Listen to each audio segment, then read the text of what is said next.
اس کے بعد 13 اپریل 2024 کو ایران نے آپریشن ٹرو پرومس کے نام سے اسرائیل پر براہ راست حملہ کیا، جس میں 300 سے زائد ڈرونز اور بیلسٹک میزائل استعمال کیے گئے۔ اسرائیل نے دعویٰ کیا کہ اس نے اپنے اتحادیوں امریکہ، برطانیہ، فرانس اور اردن کی مدد سے 99% حملوں کو ناکام بنا دیا۔ تاہم اس حملے نے خطے میں کشیدگی کو عروج پر پہنچا دیا۔ اس کے بعد 1 اکتوبر 2024 کو ایران نے دوسرا بڑا حملہ آپریشن ٹرو پرومس کے نام سے کیا، جس میں 200 بیلسٹک میزائل داغے گئے۔ اس حملے کو ایران نے حماس کے رہنما اسماعیل ہنیہ، حزب اللہ کے رہنما حسن نصر اللہ اور پاسداران انقلاب کے جنرل عباس کے قتل کا بدلہ قرار دیا، جبکہ اس بار ایران نے جو جوابی حملہ کیا تو آپریشن کا نام آپریشن ٹرو پرومس 3 رکھا، جو تاحال جاری ہے۔ مشرق وسطیٰ کی اس تمام تر صورتحال پر گفتگو کریں گے آج کے اس پروگرام میں کہ کیا یہ جنگ عالمی جنگ عظیم میں بدل سکتی ہے؟ اگر ایران اور اسرائیل کسی بھی ثالث کی بات نہیں مانتے تو خطے کا مستقبل کیا ہے؟ اگر امریکہ براہ راست جنگ میں شامل ہوتا ہے تو کیا چین سمیت دیگر پلیئرز بھی جنگ کا حصہ ہوں گے؟ اس سب پر بات کرنے کے لیے ہمارے ساتھ موجود ہے سابق وزیر خارجہ خورشید محمود قصوری صاحب۔ سر، آپ کے وقت کا بہت شکریہ۔ قصوری صاحب، یہ پہلی بار ہے کہ ایران نے جو حملہ کیا وہ دنیا کی توقعات سے زیادہ بڑا تھا، اور پہلی بار ہے کہ براہ راست ایرانی کارروائی میں اسرائیل کو خاصا نقصان اٹھانا پڑ رہا ہے۔ جہاں ان کے کئی درجن افراد جان سے گئے تو وہیں ان کی اہم عمارتوں کو بھی خاصا نقصان پہنچایا گیا ہے۔ ایران کے پاس واقعتاً آپ کے خیال میں اتنے مضبوط عسکری اور دفاعی ہتھیار موجود ہیں جو اسرائیل کو زیر کر سکے؟ یہی چیز تو دیکھنے والی ہے۔ اس جنگ کا فیصلہ اتنی آسانی سے نہیں ہوگا۔ جی، اس کی وجہ ہے کہ اسرائیل کے پاس ویسٹ ماڈرن ٹیکنالوجی ہے، اسرائیل کی ایئر فورس ہے، ورلڈ کلاس ایئر فورس ہے، اور بدنصیبی سے ایران کی ایئر فورس جو ہے وہ اس کا پرانے جہاز ہے، لیکن ایران نے کوشش کی ہے اس کو میک اپ کرنے کی، میزائل ٹیکنالوجی میں ترقی کی ہے، ڈرونز میں ترقی کی ہے۔ تو اب یہ سارا ڈیپینڈ کرے گا اس کا نتیجہ کیا ہے، کیونکہ اسرائیل کا ڈکلیئرڈ ایم ہے کہ وہ ایران کا نیوکلیئر پروگرام ختم کر کے رہے گا، اور وہ کہتا ہے جو اس کا دلیل ہے کہ جی ہمارے لیے وہ تھریٹ ہے، حالانکہ اسرائیل خود باقی ممالک کے لیے تھریٹ ہے اس علاقے کے، لیکن وہ یہ کہہ رہا ہے ہمارے لیے جی ایگزسٹینشل تھریٹ ہے۔ تو اگر تو یہ ڈیپینڈ کرے گا، ابھی حملے کر رہا ہے اسرائیل ان کی انسٹالیشنز پہ۔ ایک ایران نے جو میزائلز داغے ہیں اپنی طرف سے، ان میں سے یہ ہے کہ ان کی جو اینٹی بیلسٹک میزائل سسٹم ہے بڑا مضبوط ہے اسرائیل کا، لیکن باوجود اس کے جو 50 مارتے ہیں تو 2-3 نکل جاتے ہیں۔ وہ جو 2-3 ہیں وہ اتنی تباہی مچا سکتے ہیں کہ لائف جو ہے اب نارمل ہو جائے گی اسرائیل میں جتنی دیر جنگ چلی، کیونکہ نہ وہ باہر نکل سکتے ہیں، نہ دکانیں کھول سکتے ہیں، نہ گھر سے باہر نکل سکتے ہیں، کیونکہ کسی وقت بھی وہ ڈرون اپنا چھوڑ سکتا ہے۔ جب وہ ڈرون مارتا ہے، یہ روک بھی لیں تو ایک تو وہ دہشت ہو جاتی ہے، الارم بجنے لگتے ہیں، آپ کو انڈر گراؤنڈ سیلر میں جانا پڑتا ہے، تو کوئی اتنی آسان لائف نہیں ہے۔ اگر ان کے میزائل رک بھی جائیں، 2 بھی لگ جائے ڈیلی، تو اچھی خاصا نقصان ہوگا۔ تو یہ دیکھنا ہے کیا اسرائیل میں اتنی طاقت ہے، اس کو سٹینگ پاور کہتے ہیں، کہ اپنے بندے مرواتا ہے، حالانکہ اس کے بندے بہت کم مر رہے ہیں کمپیئر ٹو ایران، لیکن کیونکہ ایران بہت بڑا ملک ہے، اسرائیل اتنا چھوٹا ملک ہے کہ اگر اس کے ڈیلی 6, 7, 8 بندے مریں تو اس کو بہت نفسیاتی نقصان بہت بڑا ہو جائے گا۔ تو یہ جو گیم ہے ول پاور کی ہو گئی ہے، اسرائیل کتنا نقصان برداشت کر سکتا ہے، پھر میں آؤں گا کہ اس کا نتیجہ کیا نکل سکتا ہے، اور ایران نے کے جو میزائل بیٹریز ہیں وہ کتنی بچا سکتا ہے، کتنا بچا سکتا ہے۔ بدنصیبی کی بات یہ ہے کہ ایران کا جو بری طرح سے کمپرومائز ہو گیا ہے ان کی جو انٹیلیجنس ہے، اسرائیلی گھس گئے اندر اور انہوں نے ایران کے اندر بیٹھ کے حملے کیے ہیں، اور ایران کے اندر بیٹھ کے ان کے جنرل مارے ہیں، ان کے سائنٹسٹ مارے ہیں۔ پہلی چیز اوور کم ان کو یہ کرنا ہے کہ جو اندر ان کے اتنے سپائز ہو گئے ہیں، یہ ایرانی رجیم کو سوچنا پڑے گا کہ کیوں ہوا یہ، جو ایرانی ہے نا، اب وہ جو ہے کتنے بیٹھے ہیں مجھے نہیں پتا، پچھلے دنوں آیا کہ انہوں نے 2 پکڑ بھی لی ہیں ان میں سے، جی اب ڈرونز کا بھی آیا ہے کہ انہوں نے ایک فیکٹری پکڑ لیا جو وہیں ڈرون بنا رہی تھی. ایک کو تو سر پھانسی بھی دی ہے. انٹیلیجنس کا جو اگر انٹیلیجنس کا وہ کنٹرول کر لیتے ہیں کہ مزید انہیں نقصان نہ ہو تو اس میں یہ ہے کہ یہ اگر تو لمبی جنگ چلی تو اسرائیل کو یہ نقصان ہوگا کہ وہ چھوٹا ملک ہے اور اس کے اگر 5 6 8 بندے ڈیلی مرتے گئے تو پبلک اوپینین کا بڑا پریشر رہے گا, کیونکہ نیتن یاہو آگے ہی بہت کنٹروورشل آدمی ہے اسرائیل میں. ایک تو ان پہ مقدمے کرپشن کے چل رہے ہیں جی, اور وہ یا پرائم منسٹر رہے گا یا جیل میں جائے گا. اس کی کوشش اسی لیے ہے کہ نہ غزہ کی جنگ ختم ہو, ہر جگہ پہ چلتا ہی جائے جتنی دیر جنگ چل رہی ہے, تاکہ ان کا ٹینیور پرولونگ ہوتا رہے. لیکن عوام اوبویسلی فرسٹریٹڈ ہوگی, بار بار بنکرز میں جانا, یہ سچویشن وار کی, it's not an easy task. Kishori صاحب, ایران پر اسرائیل کے ہونے والے حملوں میں ان کی تمام اہم فوجی قیادت یہاں تک کہ ایٹمی سائنسدان تک شہید ہو گئے ہیں, اور اسرائیل کا دعویٰ ہے کہ انہوں نے ایران کے جوہری نظام کو اتنا نقصان پہنچا دیا ہے کہ ایران 50 سال پرانی پوزیشن میں جا چکا ہے. آپ سمجھتے ہیں کہ یہ بات درست ہے؟ نہیں, آئی ڈونٹ, اس وقت تک یہ نہیں ہے. لیکن خطرہ یہ ہے کہ اگر یہ جنگ لمبی چلی کہیں امریکہ نہ شامل ہو جائے. اس کی وجہ یہ ہے کہ اسرائیل کے پاس یہ ٹیکنالوجی نہیں ہے, بڑا ایڈوانس ملک کا ٹیکنالوجی میں, کہ بنکر بسٹر بمز سے وہ تباہ کر دے ان کے جو انڈر گراؤنڈ پہاڑوں کے نیچے چھپے ہوئے ہیں. وہ ٹیکنالوجی امریکہ کے پاس ہے. اسی لیے ایران کی کوشش ہونی چاہیے کہ جنگ لیمیٹڈ رکھے, صرف اسرائیل پہ حملے رکھے, سرے دست کسی اور کو دشمن نہ بنائے, اسرائیلی پہ فوکس کرے. کیونکہ اگر امریکہ اس میں کود پڑا تو پھر ایک ساری کہانی بدل جائے گی, پھر جوہری پروگرام کو واقعی بہت نقصان ہوگا, لیکن اس کا امریکہ کو بھی نقصان ہوگا, وہ ہم بعد میں بات کر لیں گے. اس لیے ابھی یہ ہے کہ یہ دونوں کی ول پاور ہے.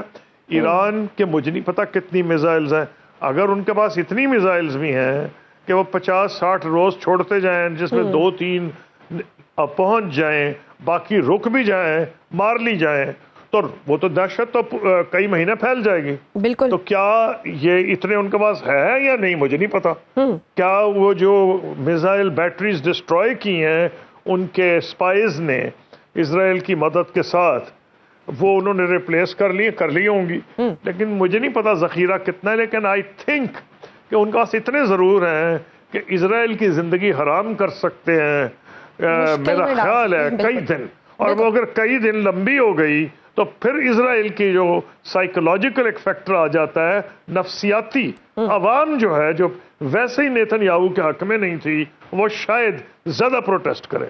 بالکل.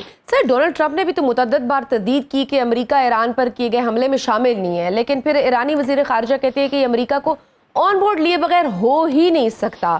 آپ کے خیال میں امریکہ کو اعتماد میں لے کر یہ حملہ کیا گیا ہے؟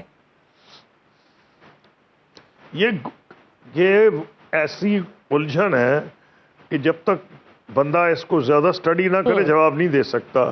اس پہ تو یہی لگ رہا ہے کہ دونوں اتحادی ہیں, اور ٹرمپ بھی اسرائیل کے حق میں ہے اور اسرائیل ٹرمپ بھی ایران کے خلاف ہے, تو 2 and 2 ٹوگیدر لگیں تو ایسے لگتا ہے کہ نہیں ملے ہوئے ہیں. لیکن امریکہ ایک سپر پاور ہے, اس کے انٹرسٹ بہت وائڈ ہیں, اسرائیل کا انٹرسٹ لمیٹڈ ہے. امریکہ نے دنیا سعودی عرب سے, UAE سے, قطر سے, ترکی سے وغیرہ وغیرہ, پاکستان سے بھی اس کے اچھے تعلقات ہو رہے ہیں. تو ساری اسلامی دنیا میں بڑا نیگیٹو ریئیکشن ہو رہا ہے. تو امریکہ کی کنسیڈریشنز اور ہیں, اس لیے امریکہ گھڑی گھڑی کہہ جا رہا ہے کہ نہیں میں اس میں شامل نہیں ہوں. اسرائیل کو جب تک امریکہ نہیں شامل ہوگا اور اس کی ایئر فورس نہ آئی جو بام کرنے, تو پھر جو ڈیمیج اسرائیل کر سکتا ہے وہ ایران ریکور کر جائے گا. اور اگر دوسری چیز جو ریجیم چینج کی بات ہو رہی ہے, میرے حساب سے وہ بہت مشکل کام ہے. وہ اگر امریکہ, پہلی بات تو یہ ہے کہ اسرائیل کے پاس فوجی نہیں ہے, فوجی نہیں تو بارڈر نہیں ہے, فوج ایران کی بہت بڑی ہے.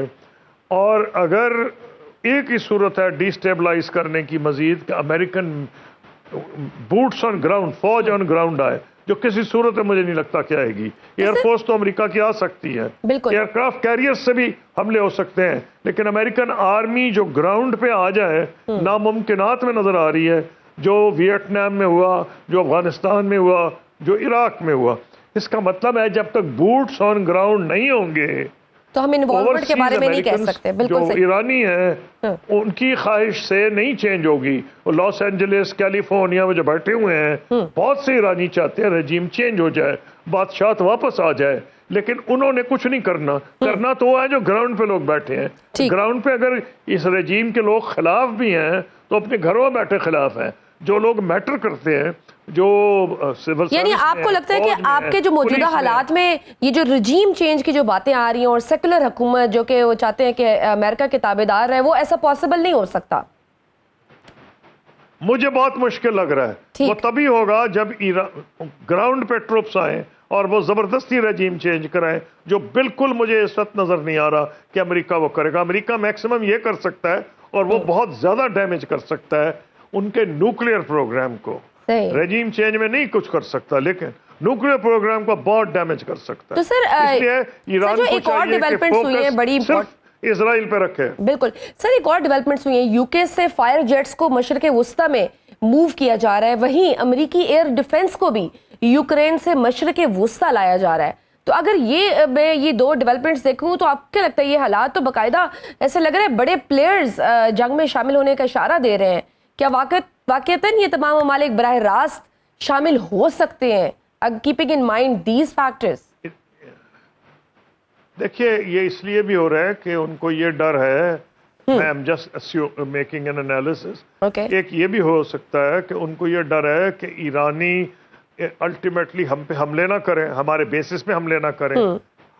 تو اپنے وہ انٹرسٹ بچانے کو بھی, کیونکہ برطانیہ نے تو اوپنلی کہہ دیا ہے کہ وہ خلاف ہے کہ جو اسرائیل پہ انہوں نے اس پہ بھی سٹیٹمنٹ دیا ہے جو غزہ میں اسرائیل کر رہا ہے. فرانس اور جرمنی نے, تینوں نے, یورپین پاورز نے اسرائیل کے خلاف بات کی ہے. تو جو آپ کہہ رہی ہیں نا وہ موو کر رہے ہیں, میں امریکہ کی بات نہیں کر رہا, میں بات کر رہا ہوں برطانیہ کی. جہاں تک امریکہ کا تعلق ہے کہ جی وہ لے کے آ رہے ہیں یہاں, وہ تو ایک قسم کی سگنل ہے یوکرین کو بھی, یوکرین کو کہ وہ صلح کر لے روس کے ساتھ, کیونکہ پریزیڈنٹ ٹرمپ چاہ رہے ہیں کہ ہو جائے. یورپینز نہیں چاہ رہے لیکن پریزیڈنٹ ٹرمپ چاہ رہے ہیں. پریزیڈنٹ ٹرمپ کے پاس یہی ٹرمپ کارڈ ہے نا کہ اپنی مدد دینی بند کر دیں, اور اگر وہ نظام نکالتے ہیں تو یوکرین کمزور ہوگا. ایک تو سگنل ہے, دوسرا یہ ہے, اور سگنل ہے یوکرین کے لیے. دوسرا سگنل ایران کے لیے یہ ہے کہ اگر تم نے ہم پہ حملے کیے تو ہم نے پورا نظام کر لیا ہے اپنے آپ کو بچانے کے لیے. ہمارا اینٹی میزائل سسٹم ہم نے وہاں سے بھی منگوا لیا ہے. ایران کو میری ایڈوائس ہوگی کہ میری خواہش ہے کہ ایران سر دست صرف اسرائیل پہ فوکس کرے, اور اسرائیل کو اگر تھکا دے 5-6 میزائل روز اس کے پینیٹریٹ کر جائے اور مہینہ ڈیڑھ نکال جائیں, تو اسرائیل کا پبلک اوپینین میرا نہیں خیال ہے اتنی دیر بنکرز میں بیٹھے گا اور نیتن یاہو کی گورنمنٹ سروائیو کر سکے گی. بالکل صحیح. ناظرین وقتی چھوٹی سی بریک کا دیکھتے رہیے Suno round up. Welcome back to Suno round up. دنیا کو اسرائیل کی جوہری طاقت کے حوالے سے کتنا فکر مند ہونا چاہیے, کیونکہ یہ ایک ایسا ملک ہے جو کسی بھی انٹرنیشنل جوہری ضابطے کا پابند نہیں ہے, نہ ہی NPT معاہدے میں شامل ہے. وہ جی سب سے بڑی جو خطرہ ریسنٹلی پیدا ہوا ہے نا, جو انڈیا نے کیا, اب اسرائیل نے کیا, وہ یہ ہے کہ اب لوگ اس نتیجے پہنچیں گے کہ جس کی لاٹھی اس کی بھینس. یعنی خوش قسمت ہے پاکستان کی وہ نیوکلیئر پاور ہے, اگر نہ ہوتا تو انڈیا وہاں سے بھی وہی کرتا. ہمارا تو ایک فرق یہ ہے کہ ہماری کنونشنل پاور بھی الحمدللہ بڑی مضبوط ہے, اور ہم نے تو اپنی کنونشنل پاور کی بنیاد پر ان کی ایئر فورس ہی فارغ کر دی تھی آدھے گھنٹے میں. اگر اس لیے, لیکن یہ میسج دنیا کو بڑا برا جا رہا ہے کہ بھائی اگر آپ کے پاس ویپن نیوکلیئر ہے پھر تو آپ بچے ہوئے ہیں. اس کا مطلب یہ ہے کہ جو نان پرولیفریشن 50-60 سال ایفرٹ ہوئی ہے کہ نہیں پھیلنا چاہیے, دنیا کے مفاد میں ہے, وہ تو غرق ہو جائیں گی. پھر تو ہر ملک چاہے گا, جاپان چاہے گا, جرمنی چاہے گا, ان پاس تو ٹیکنالوجی بھی ہے, وہ آسانی سے بم بنا سکتے ہیں. کوریا بھی چاہے گا, ساؤتھ کوریا, کہ جی ہم بھی بم بنا لیں. تو امریکہ کس منہ سے ان کو روکے گا؟ امریکہ کے اتحادی ہیں کہ بھائی تم نہ بناؤ. تو اس لیے اب ایک تو یہ چیز ہو گئی ہے کہ اسرائیل کا جو کانڈکٹ ہے وہ دنیا میں یہ ثابت کر رہا ہے کہ نیوکلیئر ویپنز واحد گارنٹی ہیں آپ کی نیشنل سیکورٹی اور سالیڈیرٹی کی، اور نہیں تو دوسرے ملک آ کے اس میں تباہی مچا سکتے ہیں، جب ان کا دل چاہے بالکل بھیج سکتے ہیں، اپنی آپ کو اندر سے بیٹھ کے سبورسیو ایلیمنٹس میں بھیج سکتے ہیں. تو یہ بہت بد نصیبی کی بات ہے. یہ 50 سال ہے، اور دیکھیں سیکنڈ ورلڈ وار ختم ہوئی ہے 1940s میں، اور اس وقت جب ورلڈ وار ختم ہوئی ہے تو آپ دیکھیں کہ کتنے سال گزر گئے ہیں، 80 سال تقریباً گزر ہونے کو ہیں. ایک نظام بنا تھا جس میں کوئی رولز بیسڈ آرڈر وغیرہ وغیرہ کہا جاتا تھا کہ جی وہ سارا تباہ ہو گیا ہے انڈیا کے اور اسرائیل کے کانڈکٹ سے، کہ انہوں نے یہ کیا ہے، اور انڈیا نے تو اور بھی ظلم کیا ہے. انڈیا نے اتنی، جس کا اس کو نقصان زبردست ہو گیا، ڈپلومیٹک آئسولیشن، کہ انڈیا نے ایک نیوکلیئر پاور ہوتے ہوئے دوسری نیوکلیئر پاور پر حملہ لیا. یہ تو کبھی کسی نے کیا ہی نہیں تھا، کیونکہ یہ پاگل پن کی نشانی ہے، یہ اپنی موت کو دعوت دینے کی ہے. کبھی روس اور امریکہ نے ایک دوسرے کو ڈائریکٹ تھریٹن نہیں کیا تھا.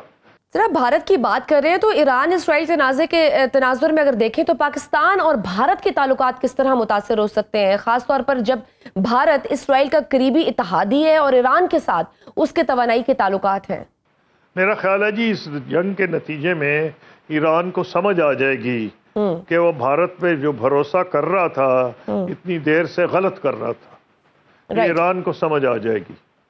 اچھا تو سر بالکل ان کا میڈیا آپ دیکھ لیں ٹوٹلی پرو اسرائیل ہے، خبریں بھی اسرائیل کی پہلے دکھاتے ہیں، اور ایران پر جب بم چل رہے ہوتے ہیں بڑی خوشی سے دکھاتے ہیں.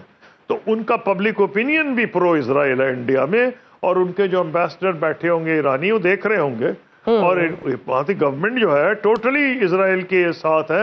اور اسرائیل اور ان کا انٹرسٹ پاکستان کے خلاف بھی ہے، اور ایران کے خلاف جو ابھی آپ نے دیکھا ہے کہ ایک بیان آیا تھا ڈیکلریشن برکس سے آیا تھا جس کا انڈیا ممبر ہے. برکس نے کنڈیم کیا تھا اٹیک آن ایران بائی اسرائیل. ہندوستان اتنا گھبرایا کہ اس نے ایک ضروری سمجھا ایک بیان دینا کہ نہیں ہم نے تو میٹنگ ہی اٹینڈ نہیں کی تو ہم کنڈیم کیسے کر سکتے تھے. یعنی کہ ان کو اوپنلی کہنا پڑا کہ ہم کنڈیم نہیں کرتے. بالکل. اب اس سے زیادہ کیا تھپڑ وہ مار سکتے ہیں؟ کیا ایران کو یہ بات سمجھ نہیں آئے گی؟ تو میں سمجھتا ہوں اس جنگ کے بعد ایران کو سمجھ آ جائے گی کہ بھارت کا بھی صحیح مکروہ چہرہ سامنے آ جائے گا ایران کے. سر پاکستان نے ماضی میں ایران اور دیگر ممالک کے درمیان ثالثی کا کردار ادا کیا ہے. کیا موجودہ تنازع میں پاکستان اس طرح کا کوئی کردار ادا کر سکتا ہے؟ اور دوسرا یہ کہ خطے میں جو بڑھتی ہوئی کشیدگی کے پیش نظر پاکستان کی سیکیورٹی پالیسی پر کیا اثرات مرتب ہو سکتے ہیں؟ پاکستان جو ہے نا جی اس میں ہمارا تو بڑا اثر تھا. ایک سٹیج پہ جب میں فورن منسٹر تھا تو ہماری we were looking after Iranian interest in Washington. تو ہمارے تو بالکل تھا ان کے ساتھ، کیونکہ ایرانی ہم پہ اعتبار کرتے تھے اور وہ اس لیے ہم پہ ٹرسٹ کرتے تھے کہ ہمیں امریکہ سے بہت اچھے تعلقات تھے، تو اس لیے وہ ہمیں وہ کہتے تھے. ہماری ایمبیسی ایک سٹیج پہ ان کے انٹرسٹ واچ کیا کرتی تھی. دوسری چیز یہ ہے کہ ایک سٹیج پہ میرے آفس آئے تھے نیشنل سیکورٹی ایڈوائزر جو ایران میں وہ ریبر کے ایڈوائزر تھے، بہت اونچا مقام ہے، علی لاریجانی صاحب. بیچ میں خبر آئی تھی وہ پریزیڈنٹ بھی بن سکتے تھے ایران کے. ان کی خبر آئی تھی، وہ میرے آفس آئے، 4 گھنٹے میرے ساتھ بیٹھے رہے کہ جی ہم تیار ہیں امریکہ کے ساتھ، یہ اگر آپ ہماری مدد کریں. تو میں نے اور انہوں نے بیٹھ کے باقاعدہ ایک ڈرافٹ تیار کیا تھا، علی لاریجانی نے اور میں نے، کہ ایران تیار تھا امریکہ کے ساتھ بات چیت کرنے پہ. بد نصیبی سے جب میں نے بات کی امریکن سے اور میں نے کونڈلیزا رائس سے بات کی، میں ایک بنا کے لے گیا تھا پریزیڈنٹ بش کے لیے، تو امریکنز نے کوئی انٹرسٹ نہیں دکھایا. اس کے بعد امریکنز نے انٹرسٹ دکھایا. اوباما کے دور میں یہ اگریمنٹ ہوا JCPOA کا، اب ٹرمپ بھی کوشش کر رہے ہیں کہ کوئی اگریمنٹ ہو جائے، لیکن اس اگریمنٹ بٹ آپ کو لگتا ہے ابھی یہ کامیاب ہو سکتے ہیں؟ مذاکرات کی بات تو کر رہے ہیں لیکن دوسری طرف سے تو وہ کہہ رہے ہیں کہ اب نہیں ہو سکتے اس موجودہ سچویشن میں. ہاں لیکن مذاکرات اس وقت تو نہیں ہوتے نا جب آپ پہ بم پڑ رہے ہو. بالکل. تو اس لیے یا تو کچھ سیز فائر پریزیڈنٹ ٹرمپ کرائیں گے تو اس کے بعد ہو سکتے ہیں، اس سے پہلے تو بہت مشکل لگ رہا ہے. سر لاسٹ کوسچن، آپ کیا سمجھتے ہیں کسوری صاحب کہ امریکہ، روس اور چین جیسے بڑے عالمی کھلاڑی ایران اور اسرائیل کے تنازع میں کس طرح شامل ہیں اور پاکستان کو ان کی مداخلت کے پیش نظر اپنی خارجہ پالیسی کس طرح ترتیب دینی چاہیے؟ دیکھیے، پاکستان کا پرائمری انٹرسٹ یہ ہے کہ انڈیا کو کنٹین کرے. دوسرا انٹرسٹ یہ ہے کہ ایران اور افغانستان سے ہمارے تعلقات بہتر ہو. رائٹ. کیونکہ جو اگر ہمسایوں کے ساتھ آپ کے تعلقات بہتر نہیں ہیں تو پھر آپ کی خارجہ پالیسی میں بہت بڑا ایک آپ کو نقصان ہوگا جو آپ کے انڈیا کو ہوا کہ پورا ساؤتھ ایشیا میں ایک ملک نہیں بولا انڈیا کے حق میں. اور تو اور چھوڑے، وہ بھوٹان بھی نہیں بولا، نیپال بھی نہیں بولا ہی کوئی نہیں. تو ایران ہمیں بھی یہ چاہیے کہ اپنے نیبرز میں چین سے الحمدللہ بہت اچھے ہیں، ہمیں افغانستان سے معاملہ سیٹل کرنا پڑیں گے کیونکہ وی کی ناٹ افورڈ. اور پھر یہ ہے کہ ہمارے ان سے برادرانہ ایک اور لیول پہ تعلقات ہیں. ہم سے غلطیاں ہوئی ہیں لیکن آج وہ موقع نہیں ہے. ہم نے انٹرفیئر زیادہ کیا افغانستان کے معاملات میں، لیکن as I say today is not the matter. ہمیں دیکھنا پڑے گا افغانستان میں پھر ہماری آبادی اور ان کی آبادی، پشتون زیادہ پاکستان میں ہے کمپیئر ٹو افغانستان. تو ہمارے ایک اسپیشل نوعیت کے تعلقات ہیں جس کو ایک وقت پریزیڈنٹ کرزئی نے کہا تھا we are conjoined twins Pakistan اور افغانستان. سو ہمیں ڈیفینیٹلی افغانستان کی طرف توجہ دینی پڑے گی. اور سر اس جنگ کے بعد ایران کو جب سمجھ آئے گی کہ انڈیا پہ وہ ڈیپینڈ نہیں کر سکتا تو ہم سے بھی میری امید ہے ان کے تعلقات بہتر ہو جائیں، بہتر ہوں گے. اور سر what do you think about OIC کہ ڈونٹ یو تھنک کہ اس کو بھی ایکٹیو ہونے کی ضرورت ہے اور پاکستان should take initiative؟ دیکھیے، پاکستان کے پاس دو ہیں اس وقت پلیٹ فارمز جہاں سے وہ رول ادا کر سکتا ہے. ایک سیکورٹی کاؤنسل، خوش قسمتی سے ہم ممبر ہیں اور ہم پورا رول ادا کر رہے ہیں. بالکل. اس وقت ہم نان پرماننٹ ممبرز ہیں تو ہم نے پوری کوشش کی ہے. اسی لیے اگر وہ وہاں نہ ہوتے تو ہم تو پھر ہم OIC کے پلیٹ فارم ایکٹیویٹ ہو جاتے. لیکن میں سمجھتا ہوں OIC پہ بھی ہمیں کرنا چاہیے. اور ایک میری جو اپنی تجویز ہے، اگر آج میں فورن منسٹر ہوتا تو میں ڈیفینیٹلی یہ کرتا کہ دنیا میں 6-7 ایسے ملک ہیں جو مغرب پہ اسلامی ملک جو انفلوئنس کر سکتے ہیں. ان میں 3 امیر عرب ملک ہیں، سعودی عرب، UAE اور قطر. بالکل. اور 2 ملک وہ ہیں جن کی بڑی پاورفل ملٹریز ہیں اور جو امریکہ کے اتحادی رہے ہیں. ہم تو بغداد پیک، سینٹو، آج بھی یہ فیلڈ مارشل عاصم منیر کو امریکہ نے بلایا ہوا تھا وہ 250th ایئر اینیورسری میں. اور دوسرا ترکی اس وقت بھی نیٹو کا ممبر ہے. تو یہ 5 اور اس میں انڈونیزیا کو انکلوڈ کریں کیونکہ انڈونیزیا سب سے بڑا اسلامی ملک ہے. اور آپ ملیشیا کر لیں. یہ 6-7 ملک اگر کوآرڈینیٹڈ اسٹریٹجی سے امریکہ اور یورپ میں کیمپین چلائے، ان کو بتائیں کہ اگر اسرائیل باز نہ آیا تو ساری اسلامی دنیا میں ویسٹ کے خلاف بہت اشتعال پھیلے گا. یہ ہمیں کوشش کرنی چاہیے. ہمارے جو 6-7 ملک ہیں یہ کیونکہ ہم ویسٹ کو انفلوئنس کر سکتے ہیں، ایران تو بالکل ہی نہیں کر سکتا. بالکل. Very effective and very important suggestion. بالکل صحیح. تھینک یو سو مچ. سابق وزیر خارجہ قصوری صاحب ہمارے ساتھ موجود تھے. ناظرین، وقت کی چھوٹی سی بریک کا دیکھتے رہیے Suno round up. Welcome back to Suno round up. Suno round اپ کے اس حصے میں ہمیں جوائن کیا ہے ایرانی صحافی ہیں حسام الدین مہاجری.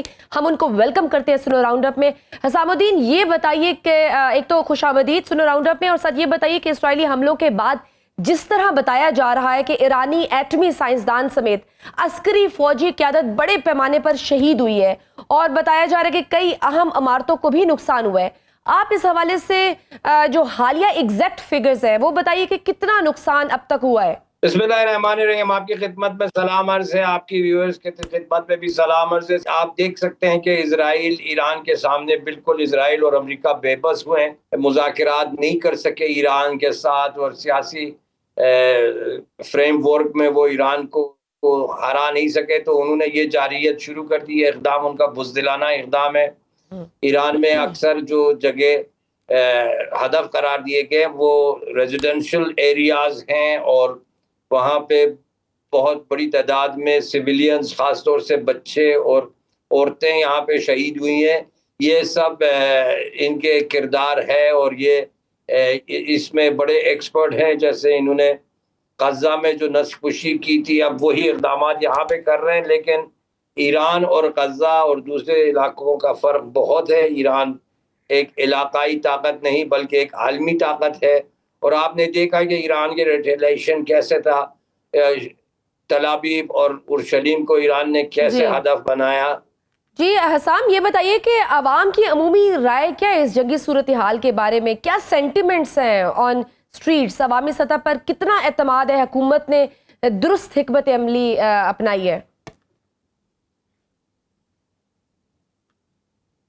دیکھیں, سب سے پہلی بات میں عوام کے بارے میں یہ کہنا چاہتا ہوں کہ اس سے پہلے کہ عوام کے بارے میں بات کرنا چاہیے, اس سے پہلے یہ غور کرنا چاہیے ایران کی تاریخ اور ایران کی ثقافت کے بارے میں آپ کو معلوم ہونا چاہیے.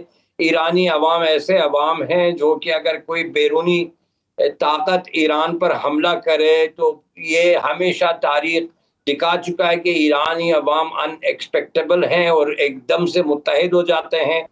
میں آپ کو یہ بتاؤں کہ ابھی جو حملے ہو رہے ہیں ایرانی سپاہی پاسداران اور ایرانی افواج کی طرف سے, یہ سب سے پہلے ایرانی عوام کے دباؤ میں آ کے یہ کر رہے ہیں. یعنی ایرانی عوام کا مطالبہ یہ ہے کہ شدید ترین حملے اسرائیل پر کیے جائیں, اور نہ صرف اسرائیل بلکہ جہاں پہ خطے میں جہاں امریکی فوجی بیسز ہیں, ہمارا مطالبہ یہ ہے کہ ان کو بھی نشانہ بنایا جائے, اور جن ممالک کے راستے یہ ایران پر حملہ کیا ان کے خلاف بھی کارروائی ہونی چاہیے. اور عوام ایسے متحد ہیں مختلف سوچ کے حامل, حتیٰ کہ اپوزیشن والے, حتیٰ وہ لوگ جو بہت کم تعداد میں وہ تھے لیکن وہ جو حکومت انقلاب اسلامی کی حکومت کے خلاف بھی تھے, وہ بھی اس وقت ایرانی ہو کے, ابھی دیکھیں یہ ابھی نہ انقلاب اسلامی کی بات ہے نہ کچھ, یہ پورا ایران کی سالمیت اور ایران کی جو شناخت ہے, ایران کی تاریخ ہے, اس کی جنگ ہے اسرائیل کے ساتھ. یہ بھی بتایا جا رہا ہے کہ ایران میں موجودہ حکومت کے مخالف جماعتیں, جس میں کمیونسٹ پارٹی آف ایران بھی شامل ہے, انہوں نے موجودہ حکومت کے خلاف عوام کو نکلنے کا کہا ہے. آپ کے خیال میں عوام نے کیسے رسپونڈ کیا ہے ایران کے اندر اس کال پر؟ ایران میں کوئی کمیونسٹ پارٹی نہیں ہے. یہاں پہ صرف دو ایسے طاقتیں ہیں جن کی فنڈنگ امریکہ اور بعض ایران دشمن ممالک کرتے ہیں, ان کی کوئی بات ہی نہیں سنتا. کیونکہ میں آپ کو یہ بتاؤں کہ جب ایران کے باہر سے ایران پر جارحیت ہو جائے, کسی چڑیا کے گھونسلے پر اگر کوئی دوسرا باہر سے حملہ کرے تو وہ یقیناً اپنے گھونسلے کی حفاظت کرے گا, اس میں کوئی بغاوت نہیں ہوگی. ایران کی تاریخ اٹھا کے دیکھ لیں, بغاوت آپ دیکھ ہی نہیں سکتے. ایران میں کوئی انڈیپینڈنس ڈے ہی نہیں ہے, کیونکہ ایران ہمیشہ آزاد رہا ہے. ایران کبھی کسی کا غلام نہیں بنا آج تک, اور آج کے بعد بھی نہیں بنے گا. حسام, ہم نے جس طرح سے دیکھا کل عید غدیر کا موقع بھی تھا, اور ہم نے دیکھا کہ ایران میں بہت بڑے جوش کے ساتھ اس کے جلوس مذہبی عقیدت سے نکلے, اور لوگ اسرائیل پر حملے سے کافی خوش دکھائی دیے. ویژولز ہم سب نے دیکھے, جبکہ اسرائیل کے عوام میں ہم نے پہلی بار ڈر دیکھا. آپ کیا سمجھتے ہیں ایران کی قیادت اب اس جنگ کو کتنا مزید طول دے سکتی ہے, اور اہداف کیا ہیں؟ میرے عقیدے کے مطابق مطالبہ ایرانی عوام کا یہ جنگ کا ادامہ اور اس کو جاری رکھنا ایرانی عوام کا مطالبہ ہے, اور ایرانی حکومت عوام کے دباؤ میں آ کے یہ اقدامات کر رہے ہیں. میں آپ کو ایک اور بات بتاؤں, ایرانی عوام تو چاہتے ہیں کہ ایران ایٹم بم بنا لیں, لیکن رہبر انقلاب اسلامی حضرت آیت اللہ خامنئی کا جو فتویٰ ہے اس کے بنا پر ابھی جو محدودیت ہے, یہاں پہ جہاں میں دیکھ رہا ہوں لوگ التجا کر رہے ہیں حکومت سے کہ خدا کے واسطے ایٹم بم بناؤ. یہ اتنے ہمارے دشمن بے وقوف ہیں کہ انہوں نے ایران پر حملہ کر کے بہت بڑی غلطی کی. ایران کے عوام ابھی ایک یہاں پہ قومی یکجہتی کا جو مظاہرہ ہو رہا ہے, میں نے آج تک نہیں دیکھا. 8 سالہ جنگ میں جو یہاں پہ عوام میں یکجہتی تھی, آج اس سے زیادہ ہم یہاں پہ یکجہتی کا اظہار کر رہے ہیں. کیا ایران سفارتی راستوں سے بھی مسئلہ حل کرنے کی کوشش کر رہا ہے, یا صرف فوجی جواب کو ترجیح دی جا رہی ہے؟ کیا آپ سمجھتے ہیں کہ حکومت کے پاس اس بحران سے نکلنے کے لیے کوئی پرامن یا سیاسی روڈ میپ موجود ہے؟ بالکل ہے. دیکھیں, ایران کے خلاف جو اقدامات کیے گئے ہیں گزشتہ 47 سال سے جب سے انقلاب اسلامی ہوا ہے ایران میں، ہمارے صدر کو انہوں نے شہید کیا، محمد علی رجائی کو، ہمارے وزیر اعظم محمد باہنر کو شہید کیا، ہمارے جوڈیشری کے سربراہ ڈاکٹر بہشتی کو شہید کیا گیا، بہت سارے کمانڈر من جملے جنرل حاج قاسم سلیمانی کو شہید کیا، جنرل سیاد شیرازی صاحب کو شہید کیا جو کہ فوج کے سربراہ تھے۔ تو یہ سلسلہ جاری ہے، اور جیسے انگریزی میں کہتے ہیں نا، we are used to it, یعنی ہم اس بات کے عادی ہیں۔ ہمارے لیے دوسرا آپشن کیا، تیسرا آپشن بھی موجود ہے، اور جب تک اس 80 ملین ایرانیوں میں سے اگر ایک بندہ بھی زندہ رہے گا، یہ جنگ جاری رہے گی اور یہ مزاحمت ہے۔ الحمدللہ رب العالمین، اعزاز یہ ہے کہ ہم مسلمان مخالف دشمنوں کے خلاف جنگ میں ہیں، جو مرے یقیناً شہید ہیں۔ ہمارے کو ہمارا مسلمان برادر نہیں مار رہا ہے، ہمارے کو ایک یہودی اور صہیونی حکومت مار رہے، اور امریکہ کے بلبوتے پہ اس سے بڑا اعزاز، اس سے بڑی خوش نصیبی کیا ہے؟ یہاں پہ ایران اور اسرائیل میں فرق یہ ہے کہ ہم لوگ یہاں پہ خواہش مند ہیں کہ شہید ہو جائیں، وہ لوگ ڈر کے مارے بنکروں میں گھسے ہوئے، تو ہم مر کر شہید ہو جاتے ہیں، زندگی ہماری ابدی ہو جاتی ہے، وہ مر کر نیست و نابود ہو جاتے ہیں۔ یہ ہے ایران اور اسرائیل کا فرق۔ بہت شکریہ حسام الدین مہاجری، ایرانی صحافی ہمارے ساتھ موجود۔ گفتگو آپ نے سنی۔ ناظرین، آج کے پروگرام میں بس اتنا ہی، مجھے دیجیے اجازت، اللہ حافظ۔